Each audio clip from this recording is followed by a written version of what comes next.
Wait, you have a TV? No. I just like to read the TV guide. Read the TV guide.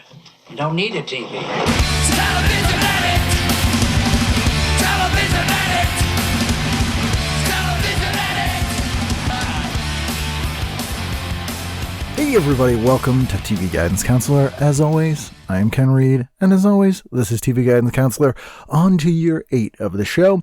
This marks our 1 year of remote shows, so I haven't discussed this face-to-face with another human being in 365 days. It's give or take some days, but we're still plugging along and doing it. So hey, this is for the foreseeable future, but I'm okay with that if you are. This is the show where each and every week I get an old issue of TV Guide magazine from my vast collection of back issues. I throw it in the scanner. I send my guest a PDF. They pick what they'd watch that week, and then we go through their choices. This week, my guest is Blaze Mancillas. Blaze is a very funny comedian, super talented guy. He also does a lot of voiceover stuff and acting. He has a podcast called Let's Get Lit, which a friend of the show, Josh Gondelman, was on. If you play any Rockstar games like Red Dead Redemption, is that a word? That's not a word. Or Grand Theft Auto, which I play because I like to get in arguments with 12-year-olds online, but that's a different thing.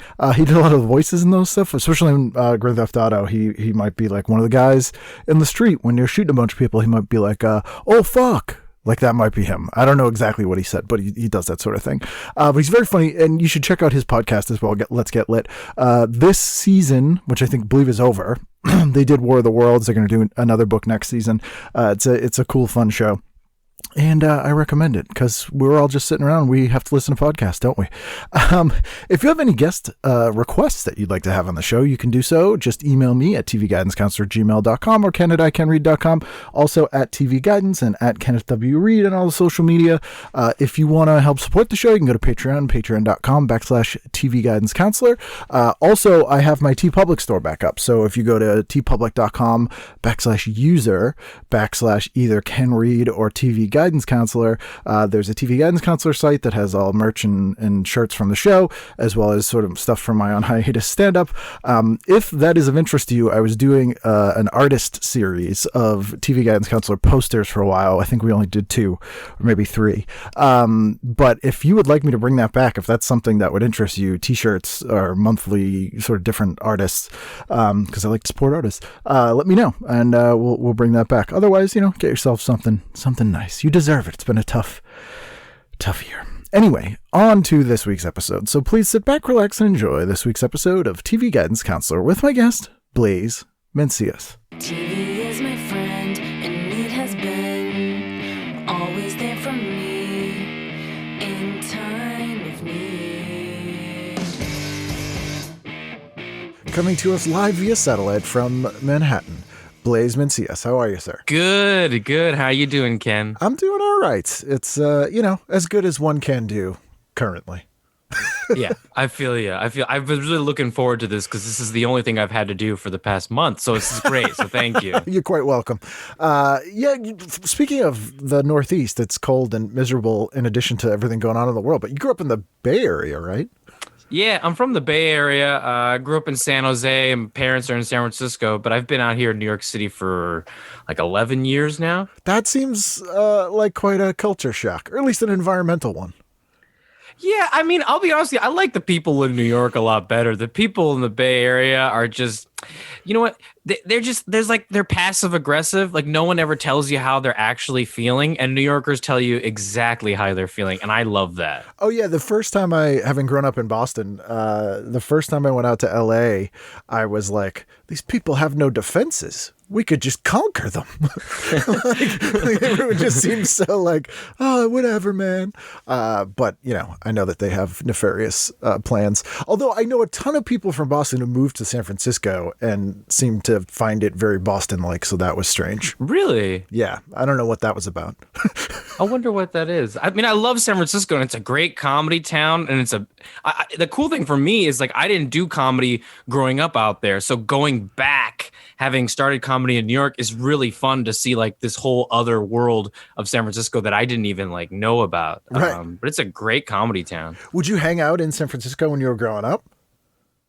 Yeah, like when we were like once I had a car, we'd like drive up there and like explore and check stuff out. And now whenever I go home, that's where I usually stay and like in San Francisco. It's because I don't have a car anymore, so it's easy to get around. I do love that city. It's not nearly as exciting as New York, but man, it's way beautiful. It's a gorgeous town. Oh yeah, I some friends of mine live in Alameda, and that's where I usually stay when we're out there. And I love how that's like an idyllic 1950s Americana town. Just It's like such a fun place to get to stay is Alameda. yeah, it's just so like it seems like it would be some sort of 1950s town that aliens secretly lived in. Like it's that kind of vibe in a good way. Totally. It is a strange place, but yes, it's very nice. Have you ever go check out the USS Hornet over there? It's yes. a nerdy thing. Yeah. Oh, you yeah. did? Yeah. I love going to see that. It's fun. They kind of just like let you explore the ship and everything. I think one of my favorite things that I remember hearing like stories about it is that it's like haunted and that there's like ghost sailors on the boat. But from what I've heard is the only bad things that the sailors do, and I'm not trying to justify this, but they like will like pinch women's bottoms and like wink or whistle at them. That's what I've heard. Did you just have to separate yourself from ghost sexual harassment? Yes, I think it's funny that ghosts are sexually harassed, but it's also not funny and it's very serious. I'm not endorsing it. They're from a different generation. They're from a different generation. They're very not woke. They don't even know what that means yet. I'm not excusing the behavior, but it is kind of funny to think of like horny ghosts on a ship. Yeah, and that's the only reason they're sticking around. They're like, I can't go. Yeah, exactly. I have unfinished business. Yes, lots of it. They say that too about Smells funny in here. What is that? Sulfur? What is it? The one in Long Beach, the Queen Mary in Long Beach, I think. I've never been to that one. It's decommissioned, but that one's like the most haunted ship in the world, and it's basically like a hotel, so you can stay in like the rooms and stuff now. And people it's been on Unsolved Mysteries a ton. And all that cool. Kind of thing. Was there anything set in San Francisco when you were growing up? All I can think of is Full House. I mean, Robin Williams doing Mrs. Doubtfire. I love that movie so much. Love that movie. Also, I don't know if you ever watched the TV show Nash Bridges. You ever watched that? Yeah, with Cheech Marin and Don Johnson. Yep. Yes. They were filming that in like the 90s when I was a kid growing up in San Francisco. And I remember one time I was like at the Nike Town and I saw Don Johnson as a kid and I liked that show. I must have been like the only child that was like excited to see Don Johnson. And I remember wanting to go up to him and just like say hi or something. I was like a kid and he had like this huge bodyguard who just like looked at me and all he did was like shake his head silently. I'm like, okay, I guess I'm not going to say hi to Don Johnson today. Don't even try it, kid, unless you want to be a ghost. Nash Bridges, they had like the police station was like on a boat and that's why it's cool in San Francisco. It's weird. Like San Francisco is one of those towns where, and Boston was like this for a long time too, where outside of New York and LA, which are, everyone knows, are sort of the production hubs, and then Chicago was for a bit, but not much shoots there now. There's always like one show set in either Boston or San Francisco that they filmed for years. So it was Nash Bridges in the 90s. In the 80s, it was Midnight Caller. In the 70s, there was Streets of San Francisco. Like they have like one for every decade that they produce in that city. And it's... what's that about? Is there not enough room in that town for another show or either? I have to imagine it's something to do with unions. I'll blame them. They're like, ain't no other shows are coming here. And I don't know why people from San Francisco would have a Boston accent, but that's the only one I do. But very fun. Have you ever heard Don Johnson's video album? Video album? No. He did an album in 1984, and his idea was, this will be a VHS album. So every song will have its own video, and it'll be like a movie. And so it's called Heartbeat, and he plays like a Vietnam War photographer, but it's all songs. And is he trying to be like Pink Floyd or something like that? Sort of, but it's Don Johnson, and it is unintentionally absolutely hilarious. Wow. If you're bored, if you have nothing going on in the next month, go on YouTube and check out Heartbeat by Don Johnson, and you will be because I think I know the song. There's a song, Heartbeat. Yeah. That was the big hit. But all 12 songs have their own video. And just as an actor, you'll appreciate his range of singing and not singing. Those are the two emotions that he is able to put forth in that album. What a double threat. So we picked an issue here from December 17th to the 23rd, 1994. So you gave me two kind of years. I think you said 94 or 97. Was those your two choices or was something like that? Perhaps, yeah. I was trying to think of a time when I was a young lad and things were good. Okay, yeah, I think we all would like to think of that time, and just specifically about you. We want to think about when you were a lad and when things were. Yeah, good let's for just think about that. Yeah. But most people end up picking between ages like 8 and 12. Like that's kind of the sweet spot, because you're old enough to have your own taste, but not old enough to actually leave the house or do anything. That tends to be what happens. And so this is a Christmas time issue, 94, and on the cover we are treated to a frumpy Kathy Lee Gifford. She's got like a man's like white shirt on and a ribbon in her hair that's like left over from Christmas, sort of. It's a weird photo to have on the cover. Yeah, it's a very hasty photo shoot, and they have like another photo in the I love on the contents, it's the same photo shoot, and they have it again, and they have her doing some weird gesture with her hands. It's very strange. I think what they were trying to convey is like, she's so busy. Look how crazy her life is. Because it says Kathy Lee's Crazy Days of Christmas. 5 shows with Regis, 4-star endorsements, 3 children's charities, 2 kids to care for, and a special on primetime TV. She was very popular at this time, which is... Yeah. I don't know why she agreed to this photo shoot though. She looks ridiculous in it. Yeah, Like it's not glamorous at all. It's like no, she deserves better than this. It looks like a movie poster for like a reboot of Baby Boom or like a Mr. Mom type of like these crazy kids. Like it. Yes. Yeah. Yes. I'm surprised one of the bullet points was, and she's also painting her own Thomas Kincaid like remix painting because she looks like she's about to do some painting in that big white top that she has. She needs an easel in her with a thumb in it there. Yes. And before we get to the listings proper, sometimes I like to take a look at the Ask TV Guide. And this one I only bring up because it has a question about one of my favorite bad shows ever. And it says, I'm a big fan of Garrett Wynn Davis, who plays the vampire cop in Forever Night. What other acting has he done? And then they basically say nothing. He's just a Canadian. That feels guy. rude. That feels very rude. Yeah. It's super bitchy. The first thing they say is, it can be hard to find. Yes. And then it just says some Canadian stuff he did. But Forever Night was just the best bad show. It's a vampire cop. I mean, I've never heard of that show. Wow. It was originally a 2-hour pilot movie that was a failed pilot, and it starred Rick Springfield, the singer. Wow. Speaking of double threat actor singers, and then it came back 4 years later with a different actor. But man, what a show. Anything else before we get to the listings proper that struck your fancy here, aside from Kathy Lee Gifford's continued terrible photos. She She does have more photos. Poor thing. Yeah, I was a big fan of Home Improvement at this time. I used to watch that as a kid. My dad had cable and my mom didn't. So like whenever I was with dad, I got to see cable shows and stuff.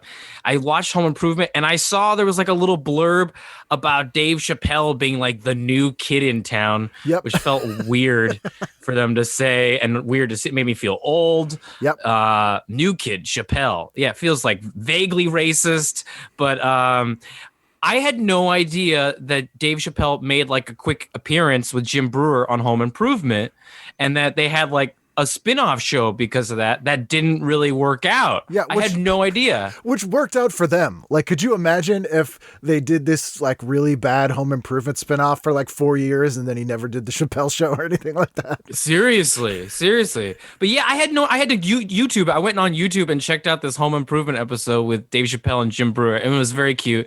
And then I read all about their failed buddies that they shot like 13 episodes, but it got canceled after 5, and Jim Brewer got fired and yeah, it was bad. And that I believe is what made them do Half Baked.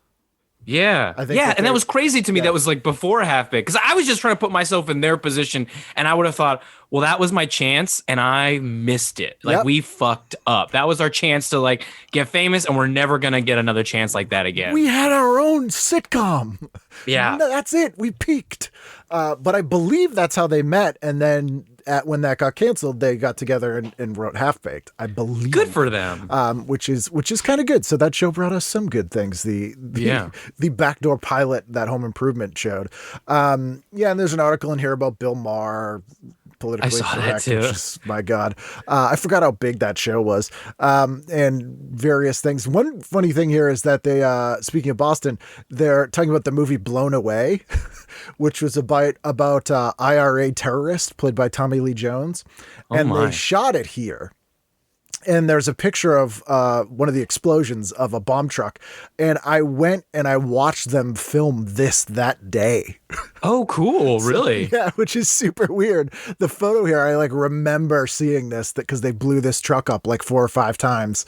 I could see Boston. that. So that was pretty exciting. How did you find out about that shoot? How did you, did you find, where did you get info on that to go watch it? That is a good question. I honestly don't know. It's funny, because they shot a show called Spencer for Hire in Boston in the 80s when I was a kid, and I used to go watch them film that. I have no idea how I knew when they were filming. I have no idea how I knew when. I assume maybe I knew someone who was an extra or something. I don't know. Boston's very small. Sure. And this was also around the time that they did The Real World Boston, too, which they were also filming. And again, we knew exactly where they were filming it, and I don't know how we knew. It just was common knowledge. Yeah, because the internet wasn't huge where everyone was on it exchanging info. That's very interesting. It was just, I assume it's just Boston cops with big mouths. Got it. And the word gets around. I'd watch that show. I would too. I'm surprised that isn't a show right now. Yep, seeing the Chappelle thing here. That is funny. New Kid Chappelle sitcom spinoff. And then there's a big article about My So-Called Life and how it's on the bubble to get canceled. And the Christmas episode is coming out that week, which is a fantastic episode. So let's jump in. Saturday night, December 17th, 1994. What'd you go with? Well, I have to say, so like I said, I had one parent, my parents divorced, one parent did cable, one parent didn't. So there's certain things I didn't watch. Something that I was never allowed to watch, but I wanted to. And I'm starting off, I'm not on the right foot. I feel like people are going to judge me when they hear this, but I've never watched it before. I feel like I would want to watch one episode of Baywatch. I never saw it. Man, you got to see Baywatch. Yeah, that was such a 90s thing. Everyone talked about it, and I was never allowed to watch it because it was a little too... I wasn't old enough for that sort of thing. It is... for a time, Baywatch was literally the #1 show in the world. It was the largest viewed, most money-making show in history. And it's a funny story in that it was an NBC show, got canceled, and then the producers and David Hasselhoff bought the show back. And because NBC was like, what the hell are you going to do with that? And then they put it in first run syndication and made $1 billion. It was just this huge Good thing. for them. But it's a fun, dumb show. They're all streaming on Amazon Prime right now and remastered in HD. Okay. Worth watching. Those abs will look good. Oh, yeah. Slow motion running. And again, speaking of singing actors, Hasselhoff. And at least every other episode, there'll be a song by Hasselhoff as well. I had no idea. Oh, it's amazing. It's amazing. An original song? An original song. Oh. And it'll be a whole montage with really nothing to do with anything. It's wonderful. So would both parents wouldn't let you watch Baywatch or just your mom? Oh, yeah. Nobody would let me watch Baywatch. That was not something I was allowed to watch. So even though your dad had cable, it wasn't like divorced dad, anything goes on the weekends thing.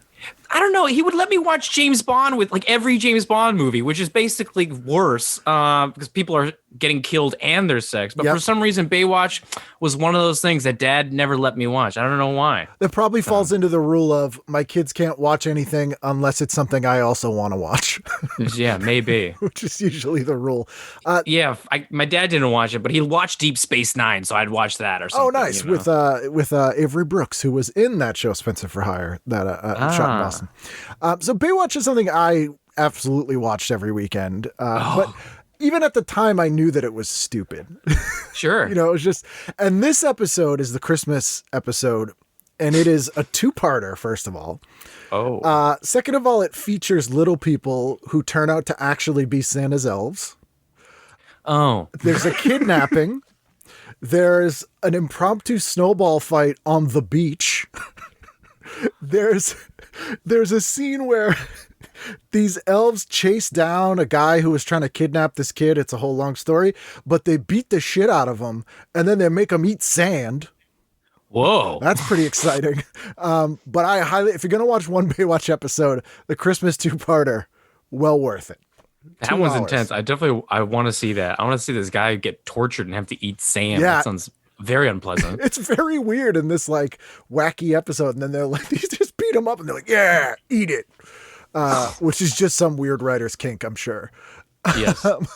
Then what'd you do after Baywatch? I mean, that's a 2-hour episode. Yes. Then I was like, oh, America's Most Wanted. I did love that show. Then I like that sort of cop chasing cars, crashing into stuff. I'm all down for a high speed chase. And then I'd probably close out the night with Are You Being Served on PBS. That's something I'd watch with Mom because she had not cable. Right. I don't know. Have you ever watched Are You Being Served? Oh yeah. I have you've seen it, I presume? I loved it. I still watch it on YouTube. That's something during this pandemic that I've been like, you know what? I want to watch Are You Being Served?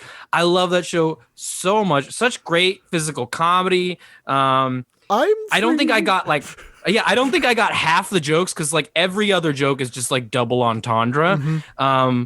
But oh my goodness, I love it so much. I love that show. It's like that show when I was a little kid, I would be flipping through channels, and because that a woman with pink hair, like crazy punk looking hair. Yeah, Miss Slocum. Yeah, I'd be Mrs. like, oh Slocum. man, there's a cool punk show. And I'd watch it and be like, what the no, it isn't. No, it wasn't at all. Yeah. I do love that show. Yeah, I was watching it recently, and there was like an episode where there's like a flu going around, and they were like wearing. One of the employees was like she was wearing a mask, and I was like, oh, that's crazy. And this is like like late 70s or something like that. Yeah, it's funny. Since COVID happened, it's funny, everything. No, but there's a lot of shows I'll be rewatching, and I've forgotten there's like a pandemic episode or like a quarantine episode of all these shows where they're all locked in for the night till they're clear. And it really watching them, you're like, oh wow, I forgot about that. This was a thing. Yeah. But what you're saying is, Are You Being Served knew? They knew. They really knew. I don't know what it is, man, but they predicted it. It's scary. It's scary. It's weird having. I lived in the UK for a while and started doing comedy there, and the shows that made it here. That like, if someone's like, name 5 British shows here, they are not the shows they would think of as their like biggest exports.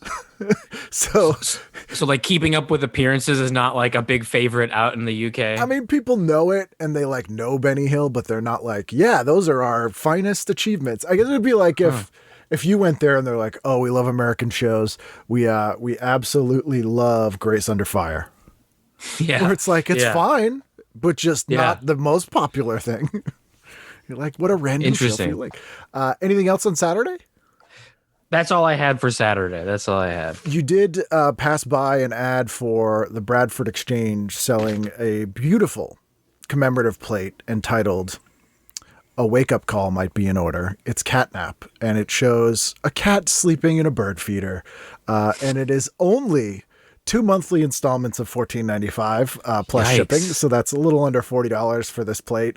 And they have that thing where it's like, although we can't guarantee this, many old editions are now worth more money. And I can't imagine who would see this and go, I'm buying that.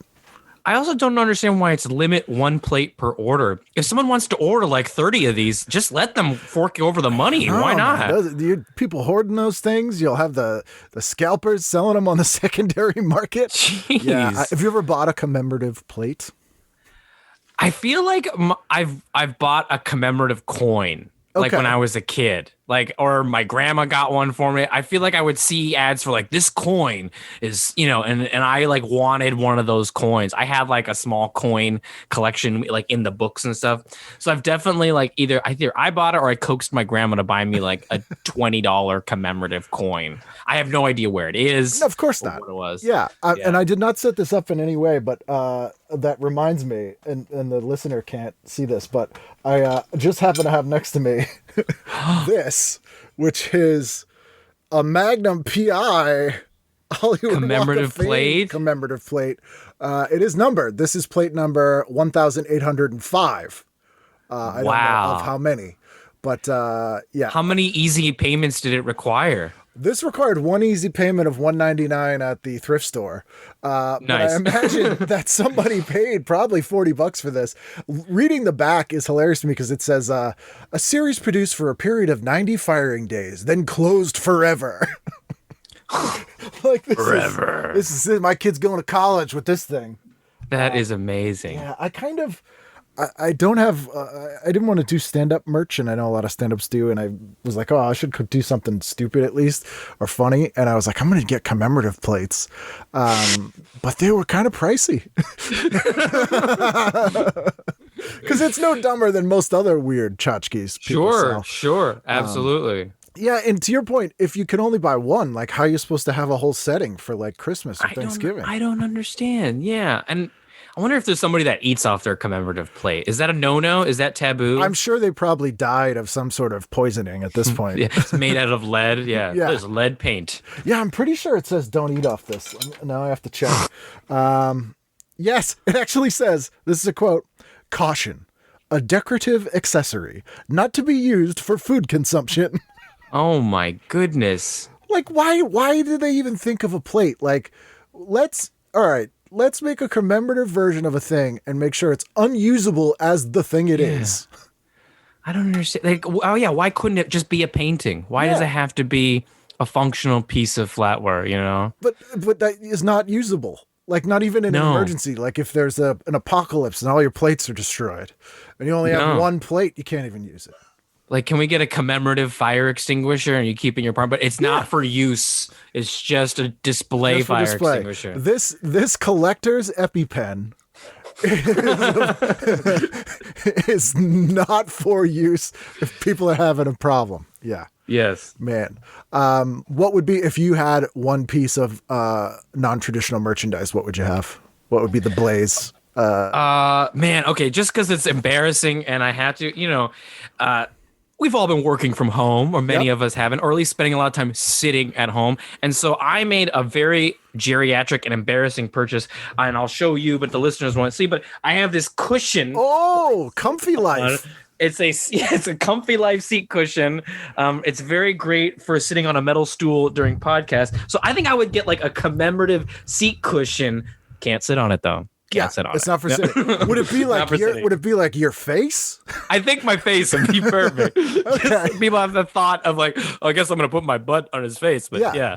I mean, that works. I think you can make a lot of money with that in this lockdown. That's pretty good. Sunday night, what did you do? All right.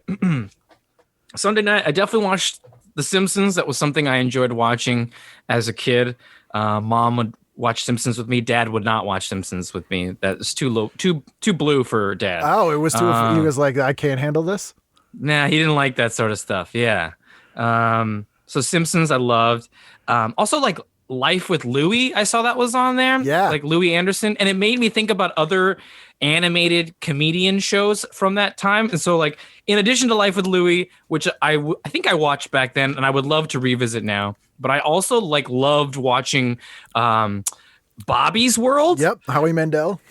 Yeah, and then there was Camp Candy, which was John Candy. That one I absolutely loved. For those that didn't know, it was animated. John Candy was like head of a camp, for summer camp for kids. But at the end, there would always be like live video of John Candy giving some sort of like life advice, to children. And I just thought that show was so sweet, and I miss John Candy so much. Everybody does. Like I've had the pleasure of interviewing like a ton of people that worked with him or that knew him. And he's one of those people that like nobody has a single bad word to say about. Everybody's genuinely upset. He was just like a good dude. And yeah, that show was amazing. There was a huge boom of those shows based around comedians, and a lot of them were clearly concepts for cartoons that didn't involve the comedian, that they just stuck it on. Got it. Like, because it's not like the way Camp Candy was presented, they presented it like it was based on a movie or something where he was a camp counselor. That's not a thing. There was one with Rick Moranis at that time called Gravedale High, where he taught a high school full of monsters. Really weird. But Life with Louie was based on him. It's supposed to be him as a little kid. And he's voicing himself, which is hilarious because he's a little kid and he's like, my father. Yeah, yes. With the buck teeth and everything. It looks just like him. And it was weirdly kind of dark because a lot of, I love Louis Anderson. A lot of his stuff was about like his father being an alcoholic and like abusive. And it kind of finds its way into the animated show. Interesting. It was a cool show. Bobby's World was Howie Mandel doing Bobby's voice, but it wasn't supposed to be him. But was still pretty interesting. There was also, and the less said about this man, the better, but there was Little Bill, which was a Bill Cosby one. And and Little Rosie, that was Rosie O'Donnell. She had her. There was a Little Rosie too? Yeah. Yep. Were those on the same network? I forget. This was on Fox. They might have been on Fox now that you mention it. I'm not totally sure. I think I may have seen a little bit of Little Bill. Yeah, I think we all blocked that one out. Nickelodeon. Nickelodeon. Oh yeah, I did like that show. It's not that good because Fat Albert, I enjoy. Little Bill, not so much. No, it's just cute. Yeah, it was. But yeah, Life with Louie, I need to revisit. This is the Christmas special, which is why it's airing in prime time. It was normally a Saturday morning show. And it made sense to pair it with, a Simpsons Christmas episode, which is pretty exciting. As a comic book nerd, which we discussed a little bit before we started recording, you are not a comic book fan, but you're in a play about comic books and you have a cool piece of art behind you. Lois and Clark is on. Oh yes, I do remember that show. I didn't watch it a lot, but yes, the Superman one. Yes, right? This is the lame Superman one, as everyone thought, because it was about the romance between Lois and Clark. This was like less about Superman, but this is later in the series, and this one is anti-Superman sentiments sweep through Metropolis thanks to the planet's new staff psychologist, Lex's ex, who has masterminded a Lois Lane double and plans to exact revenge on her and the superhero.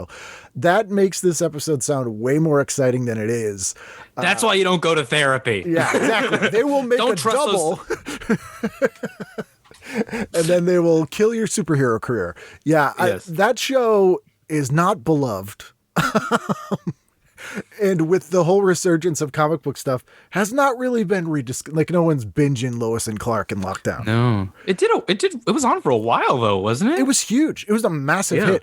It basically kept DC Comics alive, which they were virtually out of business. Like, there was a huge, I won't get too deep into this rabbit hole because I don't want you to fall asleep, but there was a comic book boom in the late 80s, early 90s that was driven by the fact that the sports card market fell out. So all these speculators came in, and so comic books got really, really popular. And like anything like that, it bursts. And so Marvel and DC were virtually out of business. DC stayed alive because Warner Brothers had owned them since the late 70s, and the properties stayed alive with Lois and Clark. Marvel actually got bought by Toy Biz, the company that made their action figures. Wow. They were so bankrupt that Toy Biz was like, we'll just buy you. Which is insane. So Lois and Clark was like the only thing that existed for comics in the 90s, which is insane. That's crazy. I had no idea. Yeah, really nuts. And Batman the Animated Series as well. I enjoyed that. Yeah. That was a fun one. That was on the WB. It was the WWW. There's also a movie that looks awful at 9 o'clock. I don't know if you... Oh, let's see here. What's at 9? This is a made-for-TV movie called Take Me Home Again, starring Craig T. Nelson and Kirk Douglas. It says, father and son, they've spent a lifetime apart. Now they have one last chance to be together. Yeah, that doesn't... Why is that? Who's that appealing to? Old people whose kids hate them? Yeah. I don't know. People that just really love Kirk Douglas. Yeah, which is nobody. Or Craig T. Nelson with a hairpiece. That's pretty exciting. He's got a real... I would see that. Now you're selling it. Now I'm on board. And the Woody Allen ABC Sunday night movie, Don't Drink the Water. Yeah, I think there was an article on that, and they were like, wouldn't you know it, Woody Allen is, gasp, directing something for TV. Like that was the scary thing that he's been doing. Yeah, nothing else was bad. And it's weird too. Like I forgot that he did a made-for-TV movie written and directed by Woody Allen. It stars Julie Kavner from The Simpsons, Dom DeLuise, Michael J. Fox, Mayim Bialik from Blossom, and weirdly, Michael J. Fox in the photo looks exactly like Anthony Scaramucci. Where's this photo? It's on page 91, right after the Craig T. Nelson thing there. Oh, I see. Oh, yes. He totally does look like the mooch. I was scrolling and I was like, what is he doing in here? And then I was like, my God, it's not him. Then before we get to Monday, there is the BMG Music Club in here. Oh, yes. Did you do this? I feel like I may have. I think I might have done the BMG music when there was like a school book sale. You know, sometimes like they would give you these things and you could pick out what books you wanted. Scholastic, but the cool kids went straight to the music. I think I may have gotten like the Top Gun soundtrack off of that or something. Good choice. Good choice. It's 9 CDs or cassettes for the price of one, and all you have to do is sign up for a thing that will bankrupt you. Anything else on Sunday night? What else did I have? Oh, yeah, I put PBS Nature. I just love like nature documentaries. You still watch them? I still do. I love it so much. In fact, I watched this thing on Netflix called Moving Art, which is like if you like nature, but you're more sedated. Okay. So like it's instead of like watching a documentary, they show you the animals and things, but there's no narration and there's no story. You're just seeing animals and seeing pretty landscapes. That's something that I like will come home and like smoke a doobie and watch. I was going to say, it's like a nature documentary for high people. Exactly. It's very relaxing. So I put that on there. And I also put MTV Unplugged because who doesn't want to watch MTV Unplugged? I don't know which one they were airing, but I have, I might tell you who doesn't want to watch it based on who it is that night. But it's a 1994 performance by Bob Dylan. Oh, not a huge fan. Enjoy the songs when other people do them. Yeah. But I forgot that he did an Unplugged, and Unplugged was massive, if you remember. Yeah. Like, that was because it was a great way for artists to get a hit with the same songs. Totally. But I mean, like LL Cool J did one. Yeah. I love like the Lauryn Hill one. Lauryn Hill one's great. Or Nirvana. Yep. Alice in Chains, they put out an album of that one. 10,000 Maniacs had a huge hit with their Unplugged. It was massive and then just disappeared because people don't care anymore. But I forgot that Bob Dylan and people like that did them. Just Bob Dylan being on MTV just seems weird, even in 94. Seems very strange. What's the George Carlin thing happening there? I didn't know what that was. That was George Carlin's sitcom. So the weirdest thing where George Carlin obviously been around for 40 years at this point. Maybe pre-Seinfeld, maybe the most famous comedian next to Steve Martin. Had a number of pilots, none of which ever went to series until 1994 when Fox did the George Carlin show. Now he's like in his 60s and it just doesn't work. Essentially what they did was they combined Cheers with Taxi. So George Carlin is a taxi driver in New York who hangs out at this bar. And it's just not good. They have an amazing supporting cast. Like the cast is great. They had a lot of good people writing it and it just doesn't work. And I don't know if it's just Carlin's terrible as an actor or just isn't. It's just not a good show. It's just not good. But if you are sort of interested in that sort of thing, it's worth checking out an episode or two just because it's such a weird failure. It's unfortunate. It's funny. I was talking with somebody the other day about Thomas the Tank Engine and how there was this show Shining Time Station back then where George Carlin and Ringo Starr played the same character at different times in the series. And I just thought that was such a weird place for George Carlin to be in this children's show as like a miniature, like he's a mini version, like a fairy basically. And then Ringo Starr played that role. Like that's crazy. They're like, we need a man in this age range with this kind of facial hair. Yeah, exactly. But I mean, Carlin's great in Bill and Ted movies. So I think a little of him goes a long way. Like, if he's a supporting character, but he can't anchor a whole show. Like, it just was too much. Plus, it was weird to see a show that was, this will sound ageist because it is, like a sitcom in the 90s anchored by a guy like in his 60s. Was weird. It's not something you see very much. Yeah. No, and I don't think people enjoyed that. Monday, what'd you do? Monday, I kicked it off with one of my favorites, Roseanne. I loved watching that show with my mom. I just love that show. She's so great. That show was so fun. It holds up. Regardless of how crazy and awful person Roseanne is, that show, but she always was, like, even at the time. And that show was, she just didn't have Twitter. She didn't have internet to like put her crap out there. Yeah. And still managed to get a lot of crap out without that. And having had a bunch of people who worked on that show and wrote on that show on this show, and just hearing the nightmare of working on that show. Like one day Roseanne came in and I forget the writer's name, but she goes into the writer's room and she goes, "Everyone named Bill, stand up, you're fired." And two guys stood up and she goes, "I forgot. I actually only meant that Bill, but you're both gone." Like that kind of stuff, just insane. And her and Tom Arnold, and Tom's the best dude now, but admits at the time he was a nightmare. They would do like a weekend of stand-up somewhere and like the opener and then just hire them as a writer, like somebody.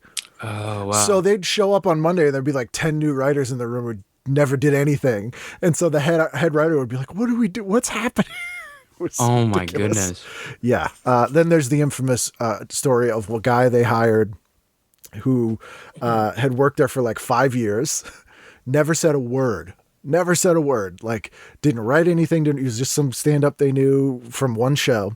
And then one day he pitched this crazy episode about Roseanne's twin sister and a ghost and all this stuff. And they were like, "No, we can't, Jackie, she already has a sister, her sister Jackie." And the guy, totally not kidding, goes, "Who's Jackie?" And he'd worked at the show for 5 years. And they had to shut down for the day because everyone was like, "This is insane." He had a good thing going. Just don't say anything. Keep taking those paychecks and just don't say anything, just man. Don't admit that you don't know who one of the main 5 characters is. Who's great, by the way. She's fantastic. Yeah, and she won a ton of Emmys for it. She's the best. Laurie Metcalf is great. And actually, what I've seen of The Connors, I've liked. Have you watched it? I haven't seen it. It's pretty much just Rose. It's the same show. Like it has the same feel, even after they killed her, which works. And it's like they did a Halloween episode this year because Roseanne obviously was known for amazing Halloween episodes, and it fits. Like it just feels like a Roseanne episode. It's great. Great. I love John Goodman. Goodman's amazing. Then what'd you do? Oh, and then this is very intriguing to me. Amadeus is on, but only part 1 of Amadeus. And I didn't realize that was a thing. I mean, it makes sense because Amadeus is a really long movie. Director's cut or not, it's a long movie. I do like that movie. But I was like, yeah, I'll tune in for half of Amadeus today, and then maybe I'll see it the next day. I don't know. That was a way more common practice then, too. Even movies that weren't super long, sometimes they would air them in hour blocks.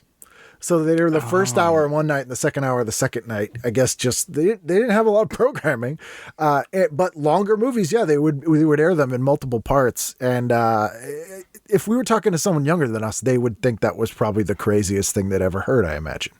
No, I mean, I still think it's pretty crazy. I don't recall that being a thing. So it was really funny to just kind of see that. I was like, oh, I mean, I guess that makes sense. It's a long movie, but I mean, yeah, I don't really see people doing that. Like I gotta be home tomorrow. I saw the first half. Now I gotta wait a whole day to see the second half of this movie.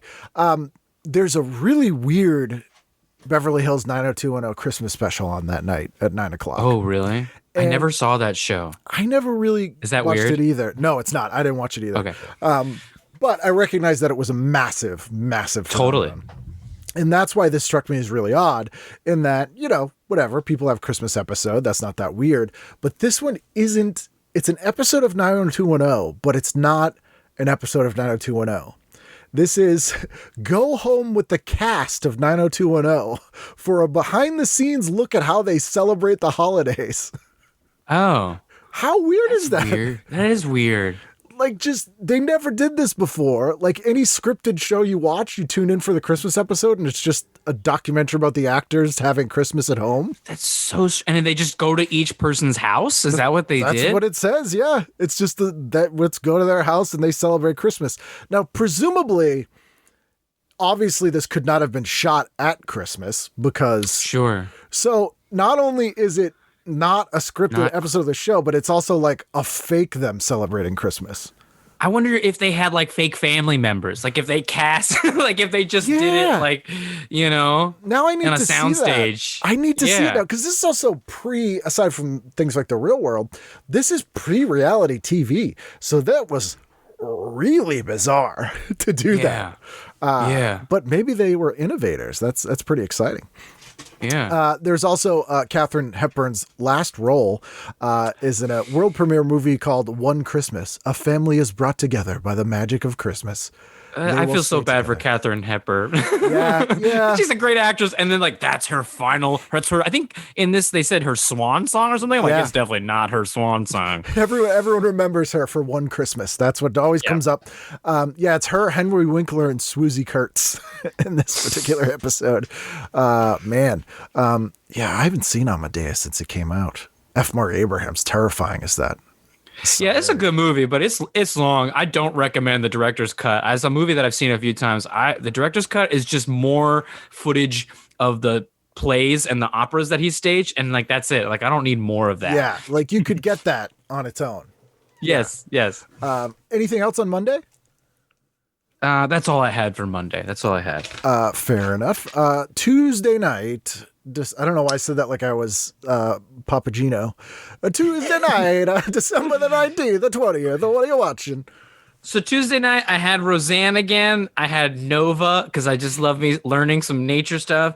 I had Home Improvement on there because I did enjoy that show. But the show that really got me the most intrigued, and I might need to look this up on YouTube because I want to know what the fuck they were talking about, is MTV's Sex in the 90s. Yep. What is that? I want to know what that is. It was amazing. It was amazing. So they did MTV actually. It was produced by MTV News, the news division, who did some really great documentaries. And they did 4 parts of Sex in the 90s that were sort of like Talking Heads type interview shows mixed with footage and stuff, but they also followed a bunch of different young people about like their sex lives. So it was like some country people and then like some people in the city and like a 17-year-old who had AIDS and like this. It's pretty fascinating and it sounds way more salacious than it was. But it's such a great snapshot of sort of like being a young person in the early 90s. I have wanted to watch these again. They haven't shown up on YouTube recently, but Sex in the 90s, if you can find a copy, is well worth watching. Yeah, I kind of want to see it like a little like portal into dating life back then and what people were complaining about. And that's sort of what was like appealing to me. I didn't know if it was going to be like did you know that there's gay people and they're super chill and like some of it is and they do present gay people as like just normal people, which sounds ridiculous, but was weird to see in 94 where they're just like, whatever, they go dating and they're just like same age as you and they're just say here's some dudes and like it's just totally matter of fact, which was innovative. And MTV was good about that stuff, especially the news division who did, produce some of the programs. But you also forget how much AIDS was everything in the 90s. Like it is all just like, that's everything. And it's all, at least it's all I ever heard growing up. And like, I remember maybe 5 or 10 years ago, I was like, they don't teach kids about this stuff. Like every day in school, that was it. It was like, don't look at anyone. You're going to get that. It's, it was everything. But, I remember because I was listening to one of your past episodes and you were talking about Halloween candy and poisoning Halloween candy. And I'm not sure if this is a great comparison, but like in terms of AIDS and stuff, but like ways you could get AIDS that were like ridiculous. Oh yeah. Like a needle in the phone booth. Yes, that was exactly what I was thinking of. Like, Yeah. why was that like the thing that we all knew about? You know, we didn't even grow up on the same side of the country. Yeah. And like, for when you go get changed from the phone booth, there's a needle in there that has AIDS blood on it. So be careful. I've never seen that before. It's never been a thing. And I always wonder who, like, clearly that stuff originated, had to be just like one person fucking with somebody and making some weird shit up. But how did that get to everybody? Everybody. Man. Yeah. I think also it probably, my guess, if not to overanalyze it, but like, it probably comes from some sort of homophobia. Because I think there was also that time of like, gays have AIDS and they want to give it to you. Yes, you know what I mean? Yes, absolutely. That makes sense, because it was also the same people who are like, gays are trying to recruit you. Yes. They can't have their own kids, so they're trying to turn people. So Yes. it makes sense. Although this just struck me as a potential where that story came from. I imagine some dude, like married guy who's secretly gay, getting it and being like, "No, the damnedest thing happened. I go to the phone booth and I go to get my change. There's an AIDS needle in there." Yeah. Yeah, the phone booth outside the Motel 6 off the highway? I was there at 2 a.m. trying to make a phone call. Yeah. I was just hanging out with some friends. Yeah, And we just had a room for a Yep. little bit, but I went to the phone, and wouldn't you know, I tried calling you, honey. Boom. That's Why I was shouldn't there. have called you. That's why I was there. Called you. It's your fault. Yeah, exactly. Yeah, I mean, maybe that's why. Speaking of urban legends, Rescue 911 is on, which is one of my favorite bad shows. And they have real 911 calls, and then they reenact them in a non-intentionally funny way. And if you have Pluto TV now, which is a cool app that is not paying me, they have a streaming channel that's just Rescue 911 episodes nonstop. They also have a Baywatch channel. But the funniest thing about Rescue 911 is, like I said, it's real 911 calls and then terrible reenactments. And this is a Christmas special, which is extra funny. A family in the British Virgin Islands whose boat capsized on Christmas morning, a man who was trapped under a truck after it rolled off its ramps while he was repairing it, a paramedic dressed as Santa Claus who aided an unconscious jet skier in Australia, and a toddler in North Carolina who began choking while playing near a Christmas tree. They did a Christmas special. That's awful. That's awful. It's real funny though. It is funny, but now like people are terrified. Like, we better not celebrate Christmas. All this bad shit happens.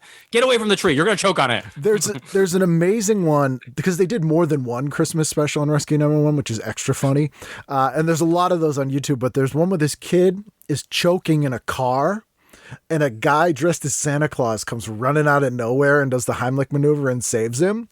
And it's a reenactment, but the call is hilarious because this woman's like, "My son's choking. He's choking. Oh my God, it's Santa Claus." And she's like, Santa saved him.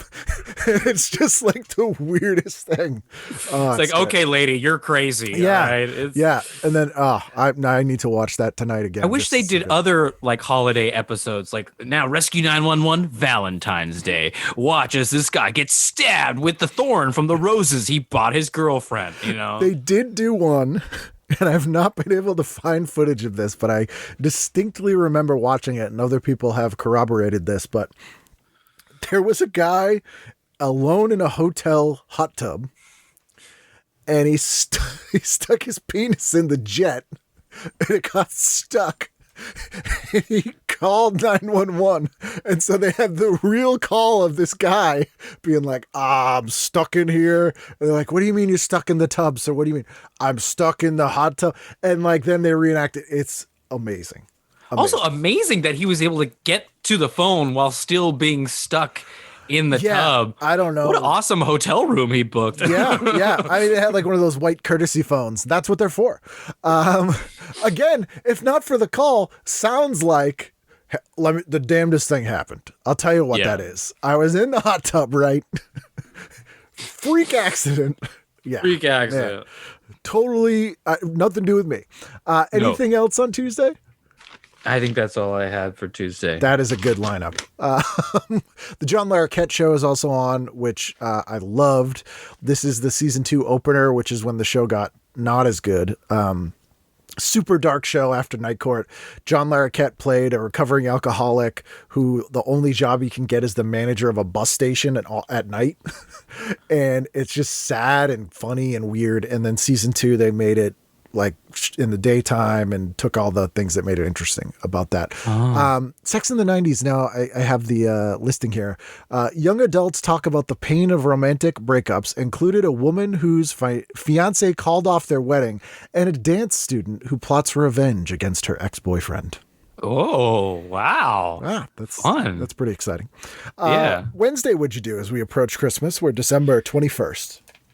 So Unsolved Mysteries is something that I loved back then, and I've watched, I think, most of the new ones that have come out on Netflix. I do love me some Unsolved Mysteries, except when it's a UFO. I'm not going to lie. Those are like my least favorite episodes because I feel like, okay, now you're just like talking to a crazy person who thinks they saw something. But I love the ones where like, you know, an entire family was murdered and the husband is missing and never seen again because he could be in Gibraltar or something, you know? It is. But I do love Unsolved Mysteries. I loved it as a kid. Love it now. I do like that the new one is taking it. They've removed the UFO stuff. Yeah. There's like one UFO one. I skipped it because I was like, this is dumb. But Sorry. they do a whole episode of one thing now, which is different. But the thing that scared me as a kid, and I'm super skeptic. I don't believe in ghosts or UFOs, even ghosts that pinch me. But they would put that stuff on the same keel with real things. So in the same episode, the joke I always make is that Unsolved Mysteries would be Bigfoot and a rapist. Yes, yes. I know one of these things is a real thing, and then this thing too, so they must all be in this. And it was very confusing. Yeah, totally. One of these things you have to actually worry about. Yeah. And the other one is a rapist. Yeah. Could be the same thing. I don't know. Could be. Yeah, if Bigfoot was out raping people, then like that'd be very serious. He's just walking around. Bigfoot's just walking around doing errands. I'm not worried about Bigfoot. Yeah, don't besmirch him by putting him in an episode with criminals. Yeah, seriously. This dude isn't illegal. Like he's in the forest. Yeah. You wouldn't bothered him in his house. Aliens are kidnapping people. Bigfoot's just hanging out. Poor guy. The Kathy Lee Gifford special's on that night. Oh, yes. I got to see what those photos were all about. This is it's funny every holiday issue. I always enjoy seeing the specials that they put out that were new that they hoped would become like a perennial favorite and would air every year. And 95% of them aren't. And this is one of those. And this is a Christmas special featuring the talk show host performing solo. She does the song Hark the Herald Angels Sing and The Most Wonderful Time of the Year.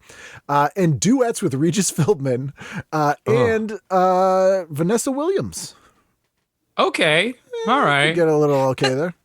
Yeah, I think that sounds all like mildly cute. Like, I don't think that it was like bad seeing the two of them duet. I'm sure Vanessa Williams, but it doesn't sound like, it sounds like something really great to watch with your grandmother. Yeah, something to have on in the background so you don't have to talk to anyone. Exactly.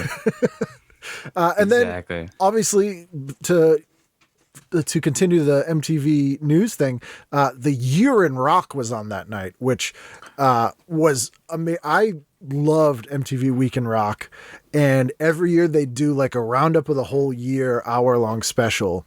And I forgot how much stuff happened in 1994 because this was the year that Kurt Cobain killed himself. They had Woodstock 94. So it was just kind of a whole recap of that whole year. That Year in Rock is on YouTube. Okay. And I've rewatched it, and it is pretty cool to kind of dip in and be reminded of the stuff that happened, which is strange. I'll have to check that out. I also had on here for Wednesday. This is a strange one that I was like, is that really going on? And I would have loved this as a child. They have the making of Richie Rich on at 9:30, which I was like, somebody thought they needed to do a making of for only a half hour of Richie Rich. That's so strange. Yeah. So the weird thing about this was the E Network, which we all know, started as a channel that just showed movie trailers. And the idea was like MTV was very cheap when it first came out because music videos were promotional videos. They basically got them for free. So they thought, well, there's got to be another thing we can do like that. So they thought movie trailers. So E just showed movie trailers when it first started. And then they started doing shows sort of around that, like making fun of the movie trailers or Talk Soup or this sort of thing. And before DVDs and extras, companies would produce these sort of making of electronic press kits, and then sometimes HBO would air them, or, Entertainment Tonight would use pieces of them. But E just went, just show the whole thing. Wow. There's our show. And so they literally just show stuff straight from the studio. And they had a making of show that, every week was like a half hour making of like whatever was out that week. Did that come out in 94, Richie Rich? Is that why they were trying to like get it out there? It must have. Macaulay Culkin. Yes, 94. Yeah. Yes, 94. He was probably getting a little bit old. I think that was like the same year as The Good Son.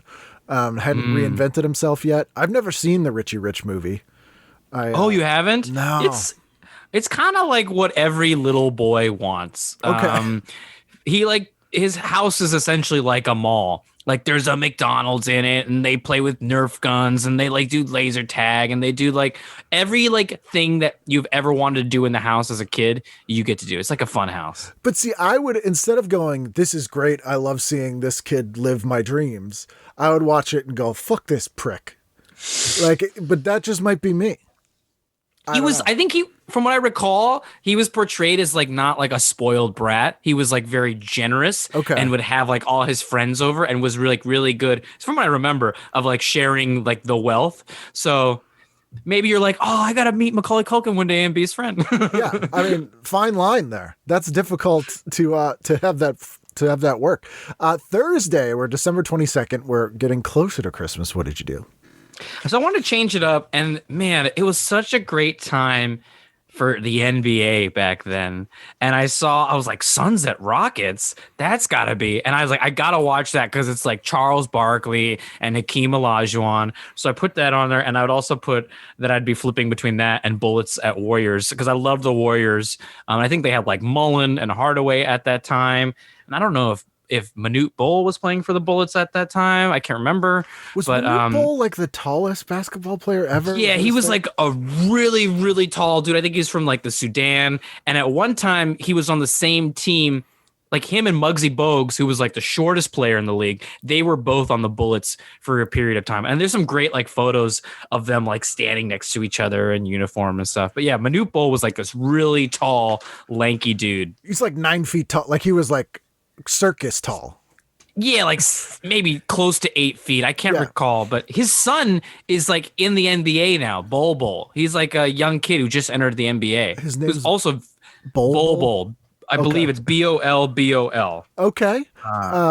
Was this the year of the Dream Team? Was that 94? Yes, it was. Okay. Yes, it was. And that was like a big Olympic, because in the Olympics you couldn't be a professional and play in the Olympics. And I forget how they worked this out, but this was the one where they allowed it. Yeah. Yeah. So it was like Michael Jordan. It was like everybody. And they just, as you would imagine, they were like, weren't even games. Yeah. And I remember this because I was like a big sports card collector. And I think I had, it was like, David Robinson, Michael Jordan, Charles Barkley, my goodness, John Stockton, Karl Malone, like everybody. Upper Deck. Yeah, Upper Deck and Fleer. Fleer. He had Fleer too. Yeah. Manute Bol was 7'7". Oh wow. Yeah. That Dream Team, like watching those Olympic games was like watching a Harlem Globetrotters thing. Like absolutely. It was just ridiculous. Like, why are these teams even showing up? At this time in 94, the Celtics, no one cared about. I think it was before that. It was like post Larry Bird, post like Kevin McHale, and like people that anyone even cared about, Patrick Ewing. And so we could just go to the games and they didn't even check tickets. Nice. Because it would just be so empty. Like you just walk in, and I just remember like if it was winter and we were bored and it was cold, it'd be like, I don't know, just go on the Celtics game. That's so awesome. That's so awesome. Like, we don't care. I would have been watching My So-Called Life, no question about it. This is the Christmas time episode. This is a great episode. Speaking of when we were talking about sex in the 90s, this show had the first openly gay a teen character in television history. Really? Yep. It was Ricky, who was played by Wilson Cruz, who is now in Star Trek Discovery. And this episode's actually based on something that happened to him in real life, where he came out to his father and his father kicked him out of the house and he was homeless for a short amount of time. So in this episode, he gets kicked out of the house and he's living with these homeless kids, and Claire Danes and her mother go and find him. And it stars friend of the show and former guest of the show, Juliana Hatfield, as a homeless girl who turns out to be a ghost. What? It was already an interesting episode. Yep. You didn't even need to do the ghost stuff. Yeah, well, I mean, it's it's Christmas. You got to have a ghost, So it's a great episode. My So-Called Life for a 1-season show had a great Halloween episode and a great Christmas episode, and this one. I love that really they decided to do a episode relating to like gay people in a Christmas time family episode. That's kind of awesome that they did that. Yeah, I mean, that's the time when that stuff I think comes out the most. Where it's like, it really is. Because sometimes you watch those episodes like that or any sort of subject where they really are trying, like their heart's in the right place, and you watch it and you're like, oh no, it's just terrible.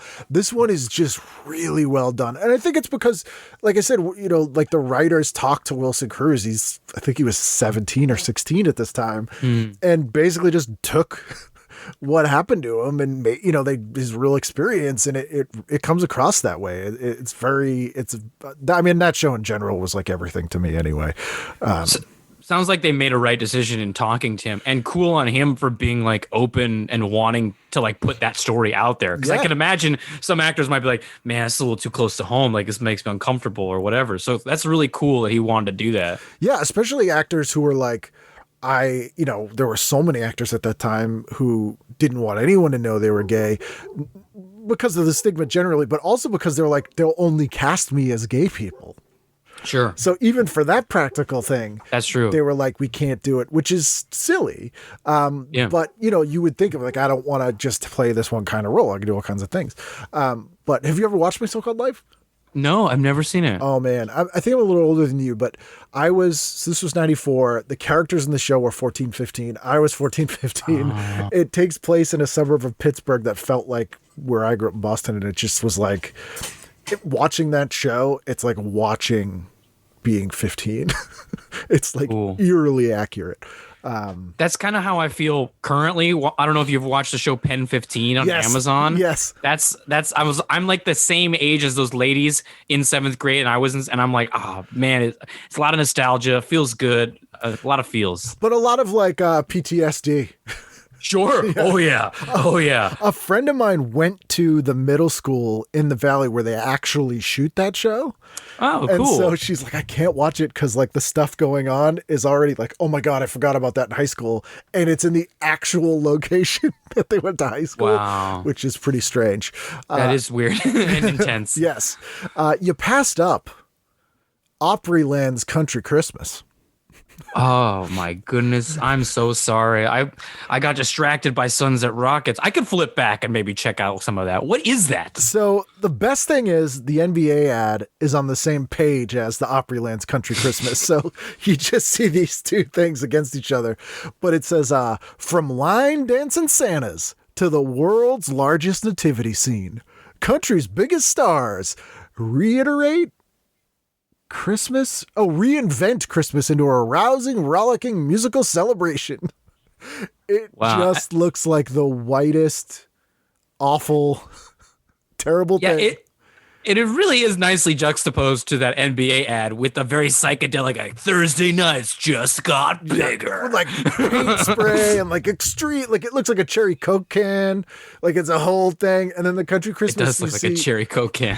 Santa and Mrs. Claus from the waist down, and they're wearing cowboy boots. Cowboy boots. Line dancing Santa sounds like a really bad ska band. Oh, absolutely. Tonight, like- the reindeers ain't the only ones hoofing it. It's them line dancing country Santas. Oh my Anything. goodness. So that's you watching basketball all night. Yeah, I think that's what I put for Thursday. Sorry. if Did I'm you just play watching basketball as a kid? Like, I did. I didn't play in high school. I wasn't good enough for that, but I played a lot growing up. Yeah, I love playing basketball. So every so often, because I am not a sports guy or athletic, but I did play basketball when I was younger because I was tall and I was terrible. But every so often, like usually when spring just starts to spring, I have like a real craving to like go outdoors to like a school and shoot hoops. It's like a weird thing that's been ingrained in me. but by yourself. Yeah. You prefer to go like Yeah. it's like a meditative sort of thing. Yeah, I don't want to have to compete against anyone. I'm a bad loser.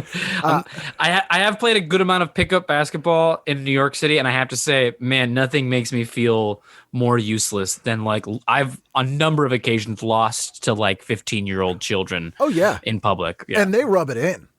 Oh yeah. Oh yeah. I do. So, are you familiar with the band Extreme? They did that song More Than Words. More Than Words. Yep. Yeah. So Gary Sharon, who was the singer from that band, he grew up in the town next to the town I grew up in. And when that band got huge, he took his money from that and bought a house in the town I grew up in. He's like, I'm moving on up one town over. So he lived right by the commons in the town I lived in by the basketball court. And if we were out there shooting hoops, he would like run out in like full basketball gear and like challenge us. And we always kicked his ass, which was ridiculous. We weren't even that good. We were like 15. And one day, this is the biggest scoop I ever got in my life, where we beat him in basketball. And then he goes, yeah, well, I'm in Van Halen now.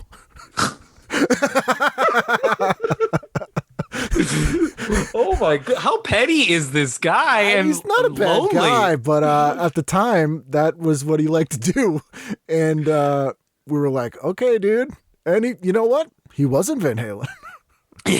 I'm trying to think of what my comeback would be when I get beat by some teenagers in New York City. It's like, well, I only got one roommate in my apartment, so screw you kids. I used to have Bet three. you live with your parents. Yeah. Yeah. I mean, you could say you were in Van Halen now. It probably wouldn't mean about as much to them. They would be like, I don't know what you're talking about, Like, dude. hey, I'm Van Halen now. I've taken the throat. I do want to mention too, ER is on, and ER is a show I loved and I watched every week. And my God, is that show depressing. And that was with Clooney, right? Clooney was in it. And this episode is particularly interesting because it has a guest starring role by Clooney's real life aunt, Rosemary Clooney. Oh. Is playing a mysterious woman who teaches Carter a lesson in compassion. But yeah, that show was just like anyone could die at any time. Very well done, but super depressing. But a show I remember loving, and I like went back and tried to rewatch, and I'm like, oh my God, it's just brutal, Really? brutal, but very well done. I never saw ER. There's a lot of shows that, and it's why I've avoided shows like Breaking Bad and shows that everybody loves because they just feel like such a huge bum out. But there's a lot of shows I watched where I'll be like, that was really good. I never want to see that again. Sure. It's like intense. Yeah. Yes. We went through some shit with that. Yeah, not happening. Final night of the week, December 23rd, 1994. All right, I put Family Matters. I started off with that. So I doing loved that show. TGIF. Yep. I loved that show back then. I think it's so great. And just to put like the basketball element, I definitely would watch Hornets and Heat while flipping between that and Home Alone 2 afterwards. But something that I loved about Family Matters is they had some of my favorite players on the show in, or maybe just one. Larry They had Larry Johnson. As playing- Grandmama. as Grandmama. And I loved Larry Johnson so much. I loved the Hornets. I had like a Hornets jersey and a Hornets starter jacket that I would wipe all my snot on my sleeve on. Yeah, I love Family Matters. What a great show.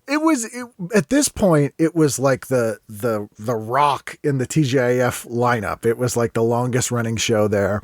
And were the Hornets like a relatively new team? I feel like everyone liked them, but their logo was like bright purple and like like mint, light blue. Yeah, so like kids were like, "Yeah, this is so cool." Also, there was a thing in the 90s where a lot of NBA teams had like a cartoon type logo that was like a very 90s phenomena from like Yeah. the Raptors, the Hornets, the Bulls ish, The Rockies. Yeah. And I think for whatever reason, like Hornets was like a popular team in the 90s. Huge. Like a lot of people had Hornets gear. Yeah, and I think it was just from the logo. It kind of looked like the Honey Nut Cheerios bee that would kick your ass. Totally. It had that vibe to it. Yes. Yeah, I remember when Grandmama was on that show. This episode, Tom Poston is a guest star. It's a Christmas episode. Tom Poston was on Newhart and a bunch of other things. There's also a Christmas episode of Unsolved Mysteries on. Oh, With nice. holiday segments include a Christmas Eve miracle for a couple and their gravely ill baby. Also, repeat segments, efforts calling for the... What? Oh, the pontification of a priest who some say performed miraculous cures, and the search for a Hungarian refugee for the U.S. servicemen who aided them after World War II. That sounds like a bum out. Big time. Do they not do Hanukkah Unsolved Mysteries? I'd like to see that one. Yeah, there's not a lot of Hanukkah specials. That like I don't see any. We haven't seen any, have we? No, Yeah. or Rescue 911 or a kid like swallowed a dreidel or something. Exactly. Just Exactly. good. Also, the Ringling Brothers and Barnum Bailey Circus is on that night for some reason on Friday. Did you ever go to the circus? I didn't. I hated it. How about you? You hated it, really? Yeah, like it was just so uncomfortable. I went to Ringling Brothers and I went to Big Apple before, and the clowns would like come into the audience, and I'm not scared of clowns, but it would just be annoying. I'm like, I don't Sure. want you to come bother. Like I'm watching the show. Yeah. Which is why I think people like don't want to go to stand-up shows. Well, they're gone now, but would be like, oh, I'm not going to sit up front. I'm going to get made fun of. And I'm always like, what happened to you? That's not a thing that normally happens. And I think it's because they go to things like circuses and the clowns run into the audience. Yeah, absolutely. No, seriously. I went to Ringling Brothers once, I think when I was a kid. I think my grandma took me. I loved it because it's just animals jumping around. But I do remember, this is Bay Area, we had like flyers shoved in our face of like animal abuse. Oh, yeah. And this is even in the 90s. And I was like, I still want to go see those elephants. I don't care if they're being tortured to do this. Yes, I knew better back then, and I still went. A woman I know was in Circus of the Stars, which they used to do every year, which was like famous people doing. It was like Battle of the Network Stars, but they did circus acts, and she wanted to do the lion taming, and the lion went nuts and bit her, like God. Crushed her leg. Like it didn't break through. She had like really thick jeans on, but just crushed her leg, like completely shattered it. And the trainer, as soon as the lion went for her, just took off running. So one of the production assistants like jumped on this lion and was punching it and got it off her. And they're now executive producer. Yep. Now they own that show. But so she still wanted to do it after, so they had her do a thing with trained miniature ponies instead. Oh man. That's crazy. I would not volunteer to do anything like that with lions. No, that's terrifying, especially ones that are like really pissed off and are just looking for any opportunity to eat you because they hate what you're doing to them. Yeah. I'm not sure this is relevant, but I once went and visited the grave of an elephant that sort of like went on a rampage. I used to live in Hawaii, and I think back in the 80s or 90s, maybe it's early 90s, there was this elephant, there's like a circus, and this elephant named Tyke, and he like escaped and went like on a rampage through downtown Honolulu, and they had to like the cops had to like shoot and kill the thing, unfortunately. But it is buried in a cemetery in Honolulu, a very beautiful cemetery. And one time I went with some friends, we wanted to go find where Tyke the elephant was buried, and we found the gravestone, which is kind of, I just thought that was random, like, and also I guess cool that they felt like they wanted to honor this elephant. Did he kill anyone? I think the elephant like killed one person, like a trainer, like stomped somebody. Yeah, that's fair. It was 1 for 1. Yeah, I visited an elephant's grave once. Really? Because P.T. Barnum, actually, Ringling Brothers and Barnum and Bailey, Salem, Massachusetts, which is now known for the witch trials and all that stuff. was one of the biggest port cities in America in the 1800s. And so the very first elephant ever brought into the United States was by P.T. Barnum, and he brought it in on a boat into Salem Harbor. And they had nothing that could really transport it on land, so he had to get it to New York City. So he just walked it, and it died in Medford, Mass. It just like on the way down. Like, I didn't get far at all. no, so they just buried it where it died, and so they have like a plaque there for it. Oh my goodness. They really did not think that through. Yeah, at all. They're like, it's like if you go to Home Goods and you buy a piece of furniture and it doesn't fit in your car. You're like, what am I going to do? I thought this would fit. It's the same thing, but with an elephant. He's like, oh, geez. I thought I'd get this in the car. There's trains. Like, there's trains between New York and Boston or Massachusetts. Not big enough. I guess they're not big enough. Wow. He really did not think that through. That poor elephant. Yeah, that must have been miserable. Well, I feel a little bit bad for the guy who was walking it. Like, and it's just like, oh, no. Like, it just falls. Like, what do I do? Yeah. Yeah. Yeah. Yeah. Do I just walk away? Do I put like a sign on, like a note, like I'll be back? Give it CPR. Like, I don't know. Have you ever ridden an elephant? I don't think I have. No. Have you? I had when I was a kid. We have a couple of zoos around here, and you could ride one. And in hindsight, I feel terrible about it, but also kind of glad I did it. It's a little weird. It's also terrifying. They're really big. They are. They're big and they're beautiful. I do love elephants. I think they're so beautiful. So I do not support circuses or anything like that. But there was a time where I was all about it, and I was 7 years old. So forgive me. Ghosts, if anyone's listening, please don't circuses, cancel. All the disclaimers we got here. Don't eat off the plates. No. Do you remember when Ringling Brothers claimed to have a unicorn? No. Oh man. So they had this whole tour based around the fact that they had a real unicorn. And so they were like, we got a unicorn. And what it was a goat that they had moved one of its horns, like, and took one off and put one in the middle of its head. And so that was the real unicorn. And everyone was pissed, and people sued them. Like, they went with their kids, and they're like, that's not a goddamn unicorn. It's a goat with one horn. And it was a big deal. It was like one of the last big live shows they did because they pushed it too far. That's so fun. Also, what are those people? What are you doing buying tickets to a thing with a unicorn? Yeah, it's shame on not those people. A unicorn. Like, at best, they thought it would be like a horse with like a hat on. But also, like, how balls do you have to be like, okay, unicorn is a horse with a horn. What if it was a goat? You think people would notice the difference between a goat and a horse? And they're like, nah, they won't know. I've heard stories that, like, in China, like, that there's zoos that like aren't doing well. They don't have certain animals, and they'll put like a big dog with like a mane in the cage, and it's like, oh, that's a lion, and people are like, that's definitely not a lion. Like, that's an Akita. Like, oh yeah, there was a huge thing in Mexico for years, which I think actually still to this day they would have zebras. But the donkeys they painted? They'd paint them, yeah. Which I'm kind of impressed by anyway. I wouldn't mind. Just the fact that you got the donkey to stay still and get like nice straight lines is impressive in and of itself. That's a lot of work. Like that, I'd go see that as an art exhibit. Like, it doesn't have to be a real zebra. But that went on for like decades.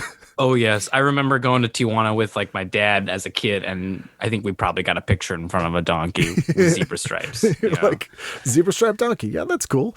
I'm sure those animals were not treated right, but that was the times. Yes. But I guess painting an animal isn't as bad as surgically implanting a horn in them. No. Yeah. I'm surprised that they went that far. Like, oh my goodness. Oh, they almost got away with it if it wasn't for those pesky kids. The Step by Step that night is a Christmas episode, and this one is notable because Don Knotts is a guest star in this, where he's basically playing Barney Fife from Andy Griffith's show. And Carol and Frank get arrested on Christmas Eve, and it's kind of, I'm not the biggest Step by Step fan, but this one is worth watching because it does smartly tie to older TV in an interesting way. And it's not that bad of an episode. Anything else on Friday night? I mean, I did watch Next Generation, Star Trek Next Generation, a good amount when I was a kid. I did like that show. Have you revisited it at all? I have not. The only thing I remember, maybe because it's a Bay Area thing, is they had that really nice episode with the whales, like they go into the future or something like that, and that was shot in like a real aquarium in Monterey. And I just always thought that was like a really beautiful episode. I like that one. Yeah, because I think I might be wrong. I'm not a huge Star Trek person, but I think the like Starfleet headquarters is supposed to be in San Francisco in the future. Oh, really? I Oh, think okay. so. Interesting. So they would shoot some stuff there sometimes. Before I read you the cheers and jeers this week to end up, anything you're watching in lockdown, anything you binging, or any shows you've revisited, comfort shows? Sure. Yeah, I definitely revisited. What was it? Are You Being Served? That's something that I've revisited because they're all on you. A lot of them are on YouTube, so I've enjoyed watching that. In terms of, I probably went through The Office, the whole thing 3 times during this pandemic, especially since it's no longer available. Yeah, Pen 15 is like the new show that I've like really, really enjoyed. I like that show a lot. I think those women are very talented, really great performers. And I kind of love, because for those that don't know it, it's these women that are adults and they're playing teenage versions of themselves, and all the other characters are played by actual children. Yeah. And so when there's moments of like a crush or a kiss or like weird sexual stuff, you as a viewer get like a little nervous because you're like, is that adult woman gonna like have sex with this teenage boy? But they find like fun, unique ways where you're like, oh, I see what they did. They're not actually making out, but you could see with it. And I think that's also kind of fun and creative. Yeah, it is. And I feel like that, weirdly, that sense of discomfort with that manages to sort of approximate what it felt like to be that age and experience that sort of thing. Totally. Like it kind of like it like artificially gives you that vibe again, which is kind of brilliant. So as you know, TV Guide's not just informative, it has opinions and it cheers and it jeers. So I will read you the cheers and jeers from this week, Christmas week, 1994, and see if you agree or disagree. It is a jeer heavy week. We have 3 jeers, 2 cheers. Do you have a preference? Would you like to start with one or the other? What page is it on? This is on page 8, right next to the cigarette ad for a cigarette called Basic. there were a lot of cigarette ads. Yeah. That was also fun to see. Like, oh, wow. In this ad, it just says, your basic handoff, and it's guy giving a cigarette to a woman, just their hands. And then Basic's tagline is, it tastes good. It costs less. Basic. Which seems like a Simpsons joke, really. It really does. Oh, there it is. Cheers and cheers. I'll start with the cheer because it's first. Let's go with a cheer. Cheers to holiday cheers, that is, to 2 shows this week about Santa Claus. On A&E's biography, Ho Ho host Jack Perkins gravely traces St. Nick's origins. How many of you knew history legend started with a 4th century bishop? Meanwhile, on PBS, Father Christmas, an animated St. Nick, reveals that in summer, he turns his sleigh into a camper and visits France. Oh. Yeah, I don't think I agree with that, Cheers. Both those sound awful. Yeah, this is definitely should be jeers. Also, like I feel like they do these every year, like the origin of Santa Claus on TLC or the origin of Santa Claus on CNN on a Tuesday. Like, yeah, that doesn't seem that interesting to me. But then we have a jeer. Once again, alas, to Ricki Lake and her hit talk show, which she seems determined to make ever more tawdry. Sure, she's gaining ground on Oprah Winfrey, who's purposely doing shows with more uplift to them lately. But at what cost? Lake's guest's latest gambit was a guest who claimed she had infected, quote, half the New Orleans Police Department with the HIV virus. Strong stuff, but it was later exposed by the Associated Press to be a hoax. Lake's producers waived an affidavit from the guests as justification, but this was really just another example of talk shows running unchecked ratings as reality. So this is so interesting. Something about I don't know why that strong stuff, like little remark in there is like, they need to remind you, this isn't funny. Yeah. Yeah. We're not making fun. Also, where does the affidavit thing is so funny that Lake's producers waived an affidavit from guests as justification. I'm sorry. Like, is the television show also like a public notary? Like, who cares what the thing is that they sign? Anybody can lie to TV producers. So, yeah, especially like, could you imagine being so like? Clearly, this woman had to be crazy because she's going on Sure. TV showing her face, going, "I gave half the New Orleans Police Department HIV." So yeah, of course she'll sign something. Like what? Like it's clearly a crazy person.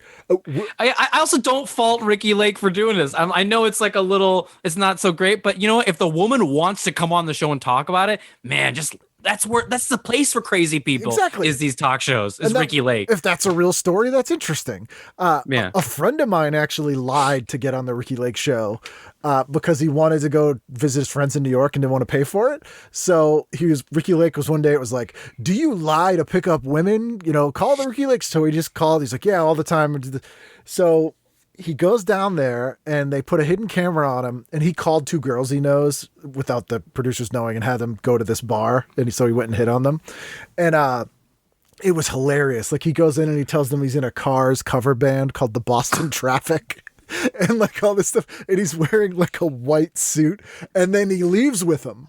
And they're like, what happened? He's like, yeah, I did it with both of them, which is total bullshit. But he got, they flew him down and they put him in a hotel and everything. Oh my gosh. It was very funny. That's awesome that your friend got that. Oh, yeah. Cheers to NYPD Blue's Jimmy Smits and to the show's writers for bridging the David Caruso gap. Oh, thank goodness. Detective Simone's first outing with Dennis Franz's prickly Sipowicz made for good viewing, even if Sipowicz got the best lines.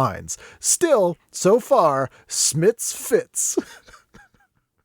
Because he replaced David Caruso, who famously left the show for a huge film career that never happened. So strange. I feel like I don't even know why they're mentioned it. And I don't even think they know why they mentioned it. It's like a tiny little cheers.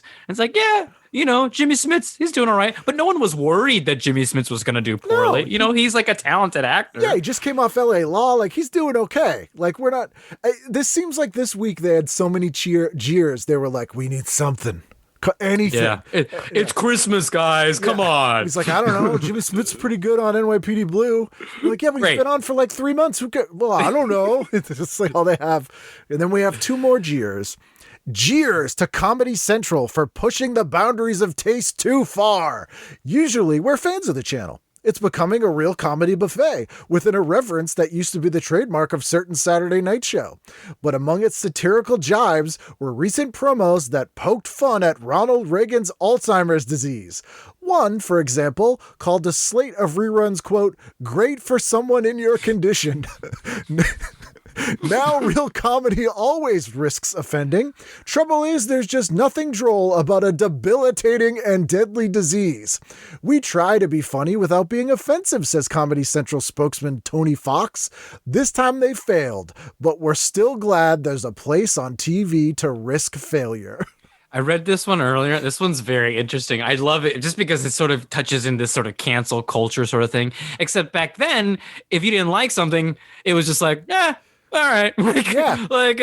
This time they failed, but we're glad to see there's a place on TV to risk failure. Yeah, like, there doesn't need to be a think piece about it. Yeah, they're like, I don't like it, but I'm glad it exists.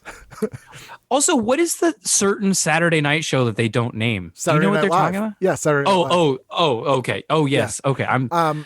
But also, like, Reagan was a piece of shit who did a lot of bad things. So, like, I'm like... I feel like they're not making fun of the disease, they're making fun of Reagan and the fact that the guy had dementia while he was still the president, which is super dangerous. But that's where I would have fallen on that thing. They're not just, it's a specific person. It's not a disease in general, I guess is what I would say. So I disagree with your jeers, TV Guide. And finally, do you think there still is a place on TV to risk failure? Because I was like, where is that place? No, I feel like everything is either so impersonally offensive that it just has no meaning, or super sanitized, like no one wants to, or like it's just such a, like nobody cares. You know what I mean? Like, it's just like, I don't think anyone, you make fun of Reagan all you want, or, no one's going to care. The team certainly no one cares. And finally, jeers to the College Football Bowl Coalition for fumbling what promises to be an otherwise spectacular bowl season by inviting Notre Dame to play the Fiesta Bowl against Colorado on NBC January 2nd. The Fighting for Life Irish, unranked, were pitted against the number 5 Buffaloes because the Irish remain college football's biggest TV draw. But that isn't a popularity contest. Bowls should match teams of similar quality with an eye forward figuring out the final ratings. Instead, we wind up with a game that may be more of a siesta than a fiesta. I kind of like that joke at the end. I'm not going to lie. And I will say that as a Mexican-American person, Yep. I actually think that one's kind of a little funny joke at the Siesta end. versus fiesta. First of all, this reads to me like someone who's mad because it screwed up their relationship with their bookie. Totally. Because they're getting into the rankings and all that stuff. But yeah, football's only on TV for ratings. Like, they don't care about the standings of the college teams. No. And also, yeah, it was that time when they had the bowls and it didn't make any sense and certain people got in it and it was sort of picked. And Notre Dame was I do remember I wasn't a big college football fan, but I remember like the 90s, like Notre Dame was like the thing that everyone talked about. Being from like Boston, were there a lot of like proxy Notre Dame fans out there? Oh yeah. So Boston's ridiculous for a variety of reasons, but anything remotely tied to Ireland, Boston will embrace to the point where, and I mean this completely sincerely that this happened, any band from Ireland, like the towniest shitbag will say they like. So literally there's been guys who are like, I don't know, the fucking Cores are pretty good. Like the fucking Cores are all right. Like anything. Like the Irish tenors, they're kind of fucking awesome. Like it's just like anything that they normally would not like is so they'd be like, yeah, it's a fucking fighting Irish, whatever. And so many people here pick that team over like Harvard or BC or whatever, like I think are like well-ranked teams. Shows how much I know, because they'll be like fucking college interloper outsider. Yeah, the real Irish here because I saw the movie Rudy, whatever. Exactly. Yeah, it doesn't make any sense. It's ridiculous. Yeah, the Rudy. That's one of those man movies that like men can. This is a movie for men to cry. You can cry. It's fine. Yeah. Yeah. The other day I mentioned Sean Astin and I was like, Sean Astin from Goonies, and someone was like, I think everyone else would say Sean Astin from Rudy, and I'm like, no, they wouldn't. No, they wouldn't. No, they wouldn't. You would say that. Yeah, generally college sports up here are not that popular at all anyway. Because everyone's like fucking Pat's kid and Celtics and Red Sox, fucking Bruins. Yeah. So, oh God, when the bombing happened at the Boston Marathon, which awful thing, not condoning. Very awful. But someone put out a t-shirt that was deadly serious, and it was all the mascots from the teams. So like the Bruins bear, the Celtic leprechaun, the Patriot guy. I think it was, I don't know what the Red Sox was. Oh, the Green Monster. Oh yeah. And the shirt was like, you fucked with the wrong town. And I'm like, this is the dumbest thing I've ever seen in my life. It was like a green monster, like looking tough, like, yeah, I'm gonna fuck you up, terrorist. These colors don't run. Yeah, it was like, no, guys, no. Yeah. That's so funny. I'm gonna try to find an image of that because I can't believe it was a thing. With the rock, and it's the mascots. Yeah, like the mascots are gonna hunt these guys down. Like, no, not the mascots. What? Like, You could do another one with like the founding fathers. Yeah, you messed with the wrong colony. like I don't that know. would make more sense. Like, Yeah. I don't think anybody thinks their team mascots are like badasses. Aren't they just the thing you laugh at during breaks? Yes. No one's like, oh That's man. a funny shirt. That's a funny fucking shirt. I'm just picturing people arguing like which mascot could beat up which mascot. Getting very serious about it. Yeah, the fucking Raptor would kick the Rockies' ass.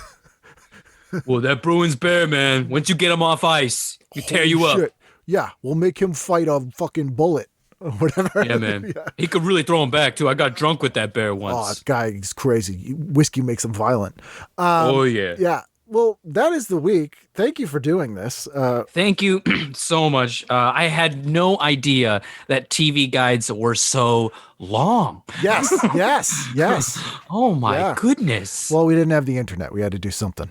Yeah, it's amazing how much like content and ads they like smushed in there. I don't think I had opened a TV guide since the 90s. So Well, thank you. It's interesting. You're welcome. And we learned something. Yes, we did. Oh, baby, I see you in my TV set. Yeah, baby, I see you in my TV set. I cut your head off and put it in my TV set. There you go. That's Blaze. That's me. I'm Ken. Ken Reed. That's me. It's my name. It's a statement. It's so many other things. It's actually just those two things. But we're here each and every week. There's over, I think we're on episode 450 something, but I think in actual count, we're at like 490 something episodes because there's a bunch that I didn't number, like live episodes and specials and stuff. Anyway, it's been a long haul, and I appreciate you being here for it. And we'll continue to do it. So we'll see you next time for a brand new edition of TV Guidance Counselor. It is kind of funny to think of like horny ghosts on a ship.